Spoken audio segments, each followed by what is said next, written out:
최순실 국정농단 의혹을 수사하게 될 박영수 특별검사가 수사팀 구성에 젠걸음을 이어가고 있습니다. 박 특검은 오늘 중으로 검찰 측 검사 10명의 파견을 공식 요청할 방침입니다. 검찰로 가보겠습니다. 이재동 기자 전해주시죠. 네, 박영수 특검이 파견을 요청할 10명의 검사들은 이른바 선발대 역할을 하게 됩니다. 검찰 특별수사본부로부터 지금까지의 수사 기록과 자료를 넘겨받아 사건 전반을 파악하게 해 수사 일정과 방향을 잡겠다는 겁니다. 박 특검은 검찰의 수사 기록을 보고 원점에서 시작할 것이며 기존 검찰 수사팀에서는 파견 검사의 3분의 1 정도만 받고 3분의 2는 기존 팀이 아닌 인력을 뽑을 생각이라고 밝혔습니다. 또 전혀 새로운 시각에서 보고 토론할 수 있도록 하고 원칙적으로 부장검사는 제외할 것이라고 설명했습니다.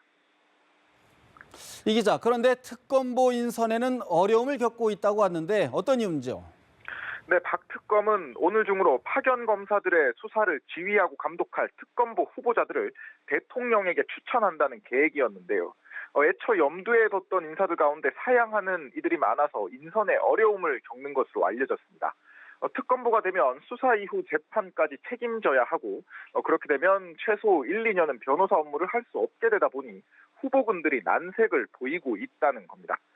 또 일부 특검보 지명자들은 이번 수사가 워낙 위중한 데다 수사도 쉽지 않을 것이란 전망에 부담감을 느껴 고사한 것으로 전해졌습니다. 한편 박 특검은 관심을 모았던 최동욱 전 검찰총장의 경우 특검보로 고려하고 있지 않다고 분명히 전했습니다. 박 특검이 오늘 박 대통령에 대해 대면 조사를 원칙으로 하고 필요할 경우 강제 수사도 검토할 수 있다, 이렇게 밝혔죠.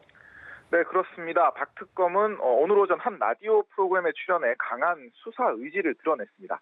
박 대통령의 특검 조사는 국민과의 약속인데 대통령이 그걸 깨겠느냐며 특검 조사 거부를 예상하지 않고 있다고 밝혔습니다. 또 대면 조사를 가이드라인으로 생각하고 있다고도 덧붙였습니다.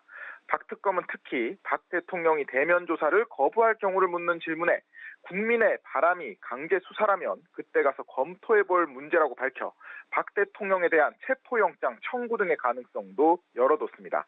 검찰 수사에 미진한 부분이었던 김기춘 전 청와대 비서실장과 우병우 전 민정수석도 일반인과 똑같이 소환 조사에 범죄가 되면 법대로 하는 것이라고 강조했습니다. 최순실 씨의 부친인 최태민 씨를 둘러싼 의혹에 대해서도 거기서부터 범죄가 발생했다면 들여다볼 것이라고 전했습니다. 서울중앙지검에서 연합뉴스TV 이재동입니다.